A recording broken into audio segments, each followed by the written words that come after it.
Scrutiny, the police have a stand. And so you knew about the military men within your area? Yes, they are in my area here, but their main activity is centered at the mining site. The head of the District Security Council has also taken a position. So you've never had any interaction? Not at all. I would never lie. But you see, the truth is one. Kamala, I'm a district chief executive. You expect that if probably I've seen a military man or somebody dressed in a military uniform, I assume that he's here in my district. It's something. Let us be honest with ourselves. Documents available to us from the assembly showed the soldiers were protecting a mining concession belonging to C&J Alaska Mining. Some members of the assembly were recently sued for prospecting on the concessions of C&J Alaska Mining. The assembly shown an interlocutory injunction. What type of mine is C&J Alaska? No. The mining going on there is not Alaska mining. Galamsey? Now, the terms Galamsey, small scale mining, whatever, Okano and Kenya, you get a problem. The chiefs of the Dintra Traditional Council have denied Galamsey activities in the area. We found our days after 5 minutes drive from Diaso, the district capital. We can see the level of destruction that's been put here. You can see it's quite revealing, even though they are not working. I'm not too sure. Let me just speak a quick word from this gentleman here. Busumi Senia Mujai Ejomaniwa. We have not been working for 3 months. What we are currently doing is filling, which we are here to monitor. Komla Kluche, TV3 News, Dintra Boise. So it still looks a bit confusing as to whether there was Galamsey activity there or there wasn't, and what the soldiers were there for. The state says categorically they were there to prevent the activity of illegal mining. But then the DCE is also defiant, and we've also seen statements from some leaders of the village or the township saying that the soldiers were there to do the contrary. Definitely after investigations, we'll get to the bottom of this. But let's go to the earlier story about the suspects, the 7 suspects appearing in court. And Thomas Khan has joined us over phone. Thomas, good afternoon. Thank you for joining us. Hi, good afternoon, Martin. What can you tell us about the demeanor of these 7 suspects when they appeared before court? And what else can you report from the court? Well, they appeared in court today, all 7. And it was, I must say, it was very remorseful and solemn looking at the suspects. All of them came into court, and I must say, they look very, very sad, looking at their faces. And again, the case was, it went on with the prosecution reading charges of murder against all 7 suspects. And this is the reason why the presiding judge, Rita Amwenua, adjourned the case to the 19th of June for police to get time to investigate the. Okay. Have you been able to speak to the lawyer for these suspects, and what did the lawyer say? Well, for the lawyer who represented the suspect, he thinks that it is too early to make any statement, but he was in court to, follow proceedings, and they are yet to make a plea whether they are going to plead guilty or not guilty. That is going to be determined by the next hearing of the case. And finally, what can you tell us about the assemblyman who was declared wanted? We know that he's part of the 7. Are they charging him separately, or he's just been bundled with them?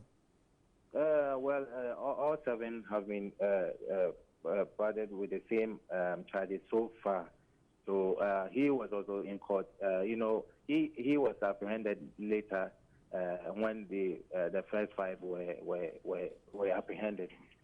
So he was also in court. But I must say that he was the only one a bit looking different from all the suspects. They just came in Chalawati and then some barefooted. But he was the only one looking honorable, wearing shoe. Quite dressed. Yeah. Okay. And again, looking at the court premises, I must say security was really tight today. And again, this case, because of the magnitude, it is, attracted a lot of people who came to the court premises. And again, when they were being taken away, you should see it. It was very sad. People hooting at them and, all of that. Okay. Thank you very much, Thomas Khan. We will certainly be coming to you subsequently. He is our Central Regional Correspondent and is following the story keenly and would keep us posted whenever there is any update. This is still Midday Live on TV3. Stay with us. We'll be back shortly. Ghana, where is your love? Where is your love? Ghana, something is wrong. How come? My body, how come? How come?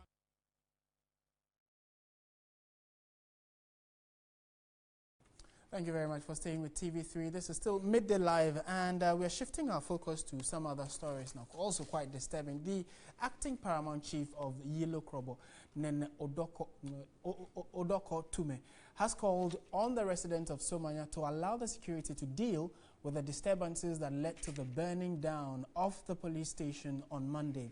He made the call during an emergency municipal security council meeting at Somanya.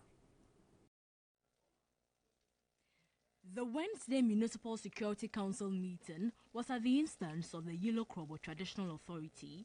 The meeting discussed the issues which led to the burning down of the district police station on Monday. The acting paramount chief, Nene Odoko Tume, condemned the incident and urged all concerned to remain calm and allow the law to take its full course. The assembly member of Sra electoral area, Paul Ayete, apologized on behalf of the youth and promised to ensure the act is not repeated. Member of Parliament for the area, Magnus Kofi Amwate, was at a loss as to why the youth should venge their anger on the police on an issue involving the electricity company. The council, however, expressed regret over the absence of the management of the electricity company, even though they were duly invited.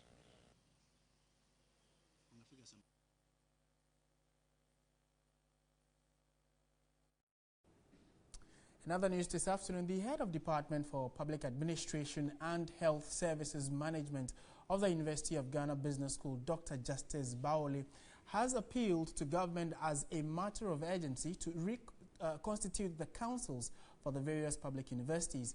Their absence, he explained, means major decisions cannot be taken by the universities.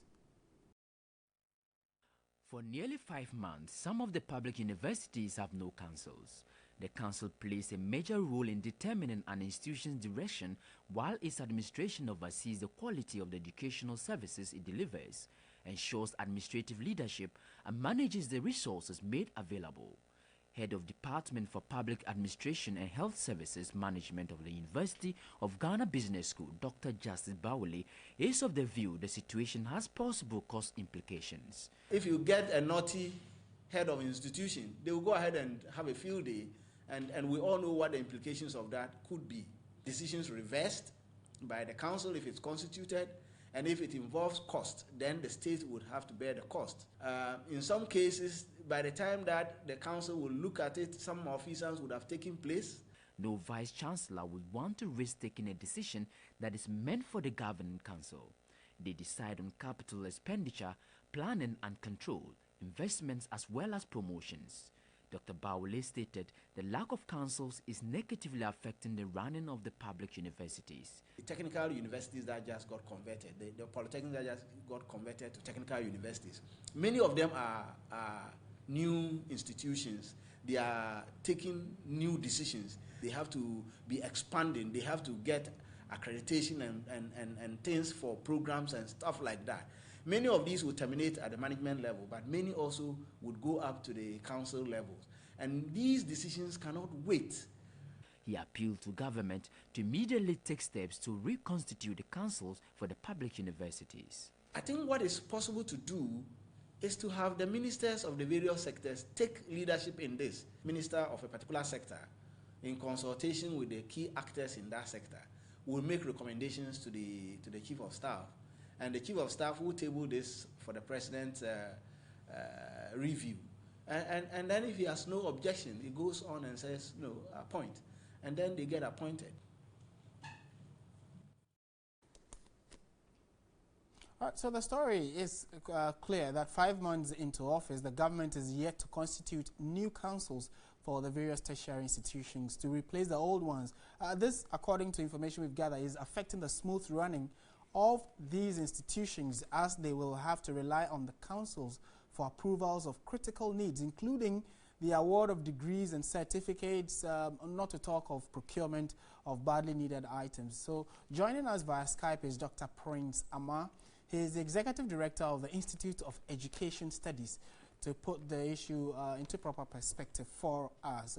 Good afternoon, Doc. Thank you very much for joining us. Good afternoon, Martin. All right, to start, this issue happens whenever there is a change in government. Why can the Governing Act be amended to allow the old council to act at least until a new council is constituted? Well, thank you very much. I mean, look at what the universities have. All of them are creatures of an act of parliament, and it clearly stipulates that they must have perpetual succession. So what it means is that it's the appointing authority which has failed in its duty to appoint or the councils. And as we have heard from other colleagues, the University Council is absolutely critical in the smooth running of the university. And without a council, it's more like a human being without a head. You can't operate without a council. It's like having a company without a board. So government has to take immediate action to address it. There are some of the universities who have not even had a properly constituted council even before this government assumed office in January. Okay. What we're also gathering is that teacher trainees are threatening to stay off their lecture halls because feeding grants, for instance, have not been paid for 4 semesters, and now just because the board, has not been constituted. In these kinds of matters, what would you say the ordinary fellow on the street can do, or government should do in the interim? I mean, the laws are clear. As I said, all of them are created by an act of parliament, and it clearly stipulates what should be done. What government needs to do at the moment is to do the reappointment as soon as possible, because otherwise, appointments cannot be done, because these universities, these institutions work on the committees system, and these committees are appendage of the council. It's the committees of the council. If the councils are unavailable, then the committees lacks the legal, backing to be able to act efficiently. There are some universities, for example, who are unable to undertake congregation because the council is not in place. The procurement for teacher trainees might also be a serious issue because they have to need to undertake such a financial venture. So immediately, what government needs to do is to reconstitute the council. And how long does it take? Many of the council members are already in existence. For example, if you are taking a university, you would have a member from the Ghana Education Service, a member from Teacher Union. All of these individuals can easily be appointed by these appointing authorities. What it is required is government appointing individuals that will come from their end and commissioning these councils to operate. So I don't think we must be in this situation. It's purely an act of ineptitude on our part or on the appointing authorities to do that. Otherwise, you cannot at any point in time have no council. The laws are very clear. There has to be a perpetual succession of a council. Thank you. Thank you very much for your perspective on this. We've been speaking with Dr. Prince Amah. He's Executive Director for the Institute of Education Studies. Reiterating the need for the constitution of councils for the various tertiary institutions. We'll keep an eye on this and see what government's response would be in the coming days. Still on education, however, some caterers under the school feeding program who were promised payment by government earlier this month have threatened to picket the Education Ministry following government's failure to fulfill its promise. This follows several months of arrears owed by these caterers to their suppliers. They have indicated that the arrears is frustrating their business, hence their decision to picket at the Education Ministry. As to the exact day they intend to do that, we will be finding out shortly from Mamiya Dudua Apia Kurang. She's the Public Relations Officer for the school feeding caterers, and she's joined us via phone. Madam, good afternoon. Thank you very much for your time. Hello, madam. Yes. Good afternoon. Thank you very much for joining us. Thank you. Welcome. Can you help us understand how many month arrears government owes you? The government owes us from 2016 June. June 2015. 2016 June. 2016 June. And we are in June. Today is 1st June. So that's just about a year. Yes, exactly a year. And what have you heard from government with regard to responses? Okay, last month, in May, we went to the Secretariat and they moved us to the ministry. So we went to the Ministry of Gender. Unfortunately, we met the absence of the minister, but the chief director and the school feeding coordinators came around. And when they came around, they promised us that by the end of May, they are going to pay us 75 days of the money owed us. Then the remaining money will be paid June, and by the end of July, all our arrears will be paid. So last week Friday, we went back to the ministry to remind them of their promise, knowing that the end of the month will be yesterday. When we went there, what they told us that they didn't make any promise. But as we are here today, they don't know when our monies are going to be paid us, whether today or tomorrow. But they can assure us that the money will be paid. But for that promise, they don't even remember making that promise. Well, wasn't it documented when the promise was made? Was there no official documentation either on your side or their side where both of you had to append to at least? There was no only official documentation, but the press was there. TV3, you were there and you covered it. I remember. Wow. TV3 was there themselves. So the chief director wants to tell us that he is not aware, but he was there, and he also stamped it that by the end of May, that was last month, our 75 days were going to be paid to us, so that the remaining days that we've cooked will be paid, and by the end of July, all our monies will be paid. So as of yesterday, we spoke with the PRO of the school feeding secretary, who is Siba, and I think some of the executives too went there, and what they told us that they've gotten some of the money, but the money they've gotten cannot even pay us 10 days. Okay. So we have to wait till they get all the money before they can pay us. So as I'm talking to you today, we don't know when our monies are going to be paid us. Okay, you are threatening to picket when? We don't know when. They told us that they themselves can't promise us today or tomorrow. Okay. But your decision to picket is what I'm asking about. When are you likely to do that? Oh, we've not decided that, but we've decided to stop cooking from Monday across Ghana. From Monday, you're going to stop cooking across Ghana? Yes, all caterers are going to stop cooking from Monday. We are deciding to have the first conference. We have the Kumasi people and the Eastern Region executives here. We are waiting for the other region executives to come. On Monday, we are not going to cook. Okay.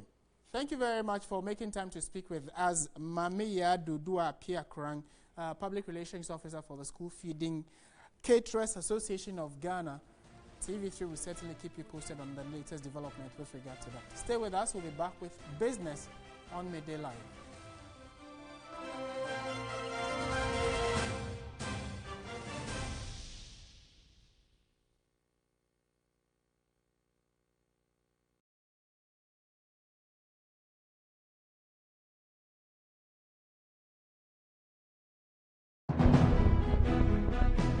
When the news breaks, Reporters and anchors broadcast it. Analysts will talk about the impact of this on society. But current affairs will set the agenda for policymakers to implement it. This is what we do on Agenda. It's sharp, authentic, and hard-hitting. My name is Deborah Kwabla. Join us as we set the agenda. Agenda now shows on Sundays at 3 p.m. only on TV3 and is supported by 3FM 92.7 Accra. Business, the heartbeat of every economy.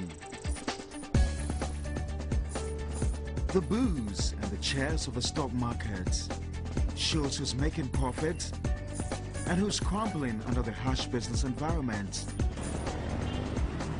On Business Focus, we crowd out the noise for you to make informed decisions on your investments. I'm Pakwisi Asare and I talk business. Business Focus shows this and every Monday at 6 p.m. and is brought to you by Vodafone, power to you, and supported by 3FM 92.7 in Accra and 3news.com.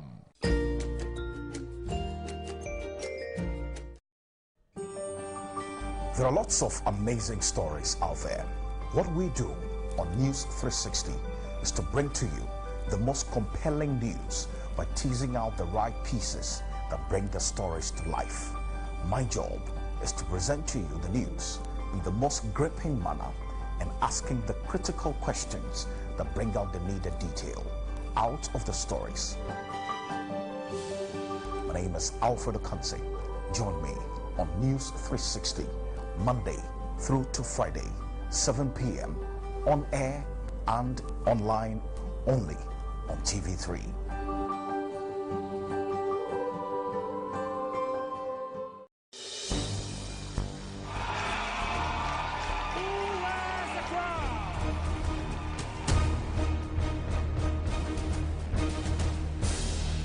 Ghana's most beautiful, coming soon on TV3.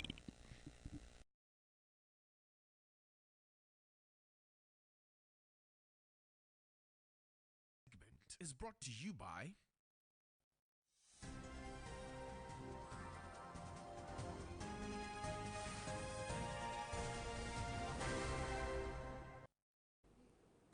Hello, good afternoon and welcome to the Business News with Pakwisi Asare. Coming up in our very first story, financial analyst with the African Alliance Securities, Asiedu-Dartey, is calling on government to quickly put in place a board of directors for the Securities and Exchange Commission. She said the capital market regulator without a board of directors to approve market activities is having a negative effect on investments. The change of government on January 7 this year demanded the dissolution of all state boards, including that of the Securities and Exchange Commission, SEC. 5 months into the new government, a board of directors for the capital market regulator has not been constituted, and this, according to investment bankers, is severely hampering the equity and debt listing of companies on the stock market. Investment banker with the African Alliance Securities, Asiedu-Dartey, says nothing much has been done this year, as they are only waiting for the board. It is definitely affecting business. We are sitting here waiting. There are a lot of us who have IPOs or public affairs pending, sitting and waiting with the SEC. We are waiting for commissioners to do that. It's rather disappointing that we have operated this far into the year with no commissioners for the overall regulator of the capital market. The laws regulating the capital market requires all new listings and the registration of investment advisory firms, asset management firms, and the creation of mutual funds have to be approved by the board of the SEC. Per the new Investment Act, the Act 929, it states that the board of the commission must meet at least once every 2 months. So as we speak, the absence of the board means that they are in clear breach of that provision in the Securities Industry Act, meaning that for this year we are almost ending the 5th month.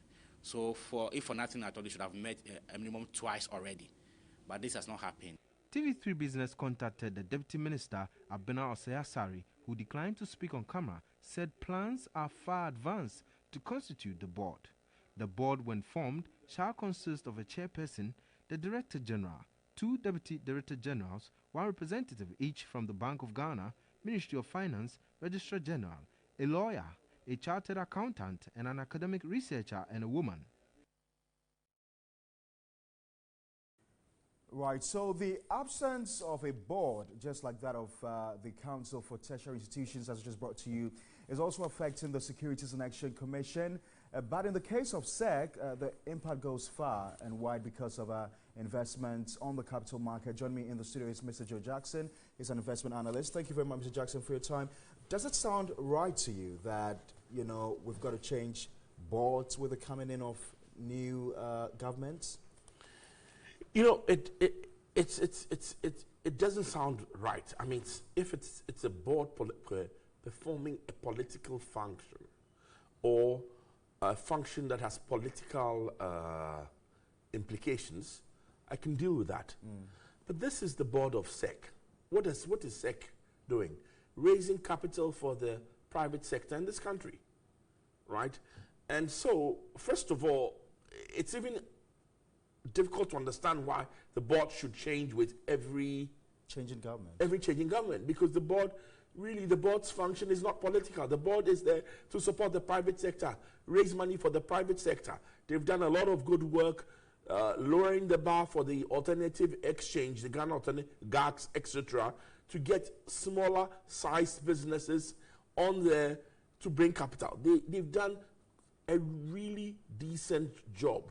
But there's more to be done, especially in this era where we're talking about getting the private sector moving to support the business of this government, right? You're asking yourself, what's happening? In the case of the issuance of domestic bonds, what is the position of the financial regulations regarding the board of the central bank? Well, remember that the two, when you say domestic bonds, if you're talking about publics, the government right. issue, that goes through a different track. Right. If you're talking about private sector companies, mid-sized private sector companies who want to issue a bond or to list in order to raise capital, they have to go through SEC, the Securities and Exchange Commission. And going through that means that the board has to approve. Now, once there's been no board for the last 5 months or so, because we are now in June, that means that for the last 5 months, nothing has happened. There's been no action in terms of everybody who has a plan to list, a plan to raise funds by issuing a bond or a security. Would have to take a back seat. Has to take a back seat. Until the appointment of a board of the Securities and Exchange Commission. Now, moving forward, what are your suggestions? How do we help resolve this seeming crisis of sorts? Make the board apolitical. And make the board's duration, take it off the political calendar, right? Because there's a lot of pent-up demand for capital. If the appointment of the executive director is political, how can the appointment of the board be apolitical? Both. Why are you taking up? Why should the appointment of the Securities and Exchange Commission, why should it be political? The appointment for the governor of the Bank of Ghana is not political. Is it? Tell me. It isn't. If it is political, we have sought to make it so. Are we pretending it's not political? There's a difference between what ought to be and what is. What is at the moment is that we've had a central bank governor who's had to retire because a new government has come in place. The question you have to ask is, why did he retire? Well, that's a multi-million-dollar question. Thank you very much, Joe Jackson. Is an investment analyst joining us here on the Midday News. Well, that's all for the business on Midday. We'll take a short break. When we return, we've got the very latest in the world of sports.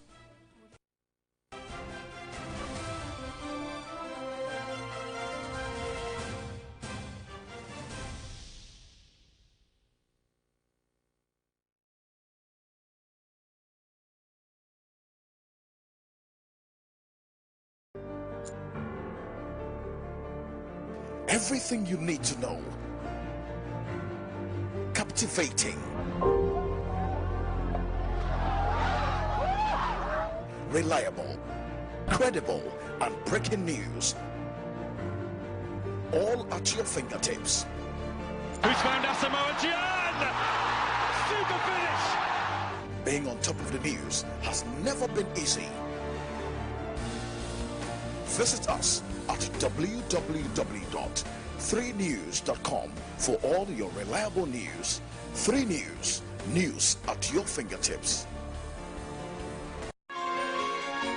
A news anchor with style and professionalism must be someone you can trust, someone you can relate to, someone you can bond with, and with real experience. That is who we are. That is who we are.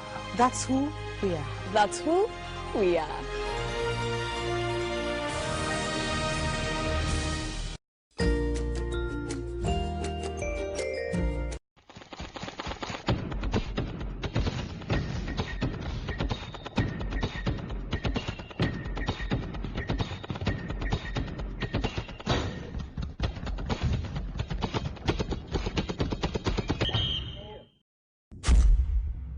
Warm-up shows every Saturday at 10 a.m. Make a date on TV3 and it's brought to you by MTN. Everywhere you go. The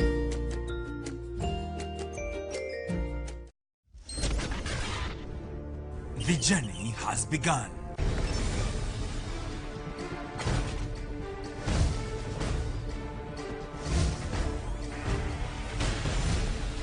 Ghana's Strongest is on TV3 every Sunday, 5 p.m. But this week's event is happening this Sunday at La Roman JHS Park. Time, 2 p.m. It's all about endurance, strength, finesse, techniques and skills bundled together. Don't miss out. Ghana's Strongest, the power to do. Ghana's Strongest is brought to you by Mixi Choco, Chame Hot, Holy Trinity Spa and Health Farm, Tabia Herbal Mixture and Capsules, and supported by Onya 95.1 FM and 3news.com.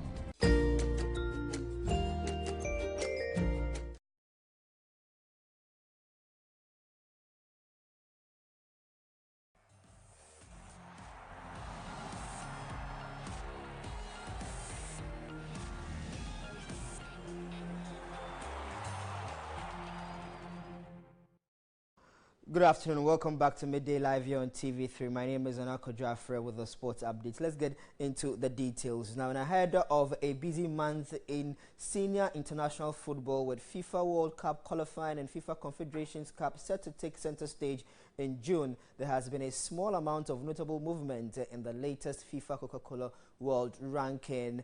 Ghana dropped 4 places in the latest FIFA ranking, leaving the country in the 49th position globally and 9th in Africa. Africa's leading nation is Egypt, and they have dropped 1 position to 20 in the world. Brazil kept their place in the lead of the global ranking after changing places with Argentina in April.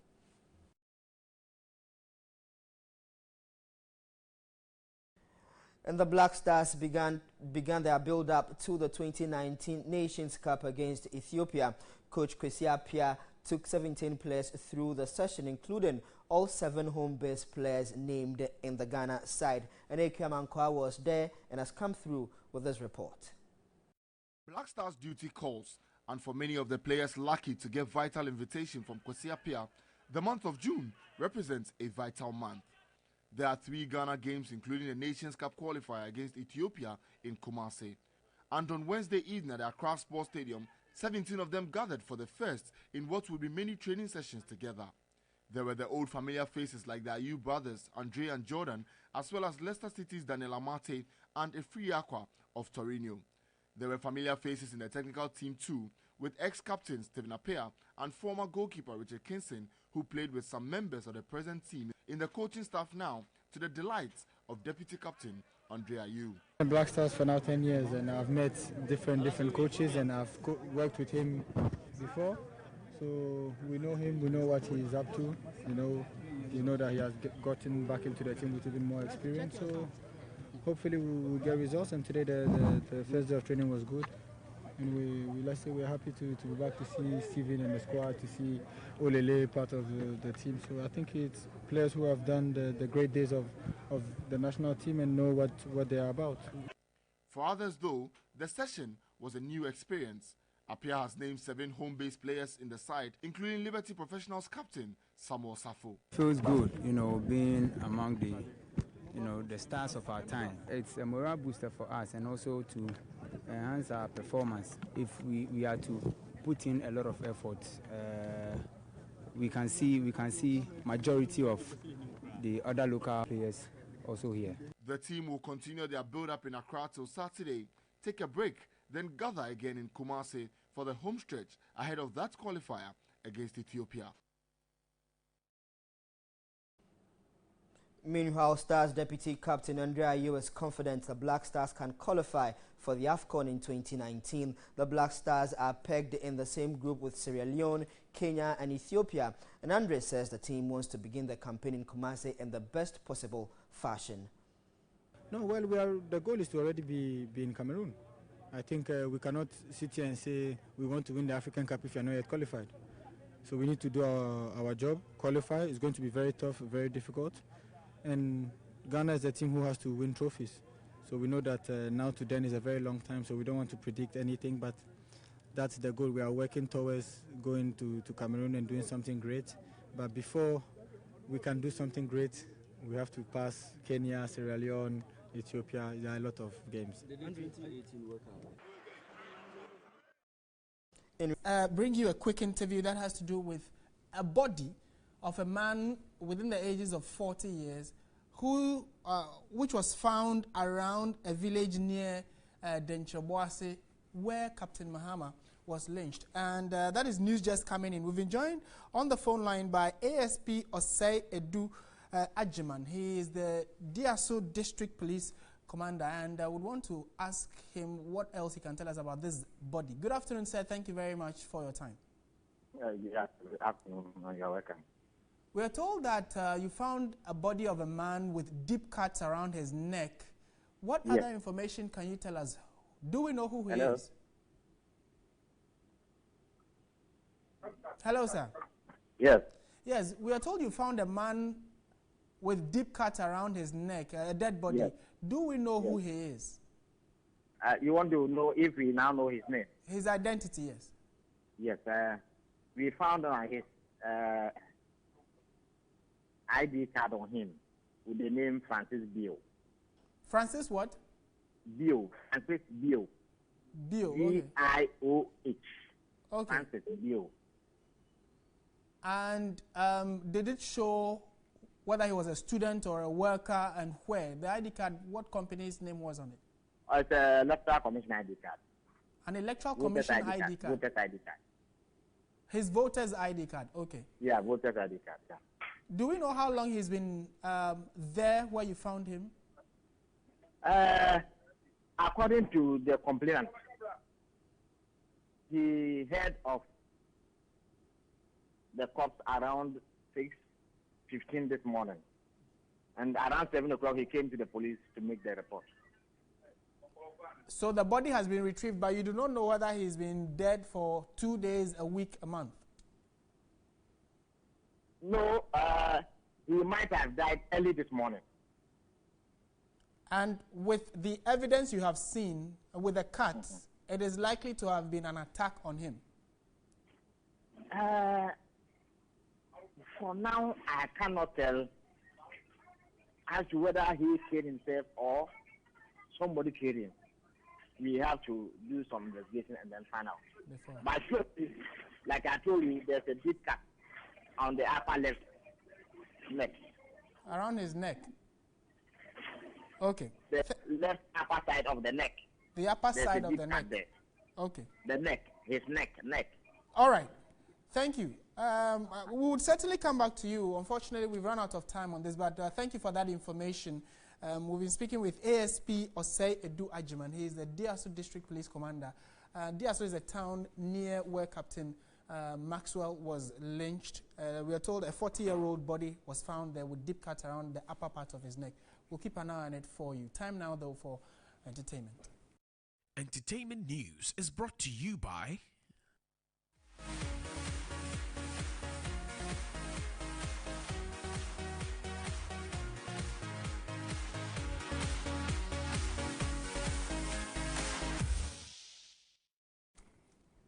In entertainment this afternoon, we know what's happening in social media with the latest trends and things that catch up. The latest, though, is the ladder challenge, and here's a short report we've put together for you. Let's go, ladies.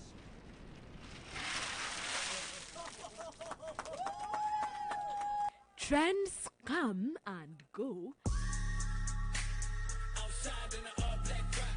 The mannequin challenge, the ice bucket challenge, and the calipo challenge are no more in vogue. The latest fad in town is the follow the ladder challenge, a trend where people climb all sorts of things in an attempt to reach heaven.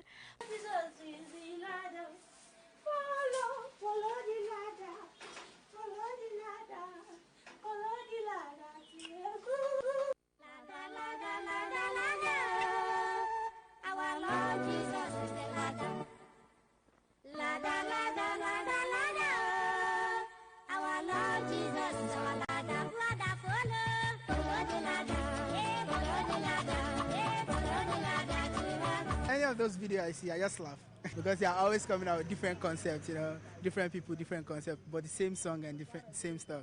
The song is getting a lot of attention now. It's getting a lot. It's even my ringtone. It's fun and it just takes away the stress. Sometimes you are serious and you see certain videos and it just makes your day. You laugh out loud. Yeah. One would ask, how did it come about? Well, the fun challenge was inspired by Nigerian singer Agnes Iro's old but fascinating video to her song, Follow the Ladder, which showed believers climbing a ladder to heaven. Fans created their versions of the video to ridicule the concept, but it went viral.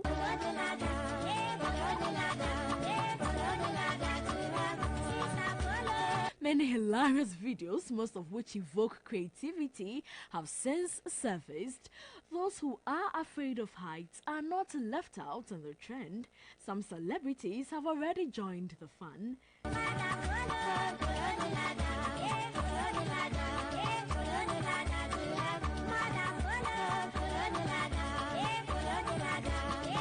The one Efia Schwarzenegger did is so crazy and it's creative. She's about to take alcohol and the ladder, like a voice came from heaven to follow the ladder. So you have to drop your alcohol, pick up your handkerchief and dance and follow the ladder. And unfortunately, the ladder is just a poly tank or something. So this might make your day.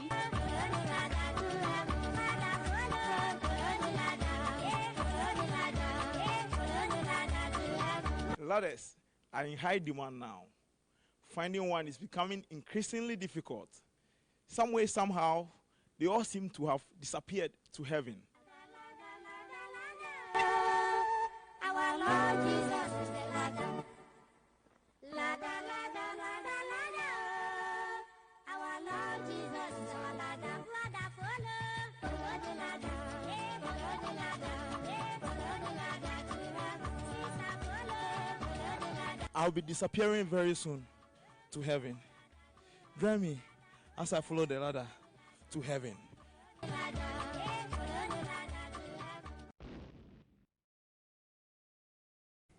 And Warai has disappeared. And that's it for the bulletin. It came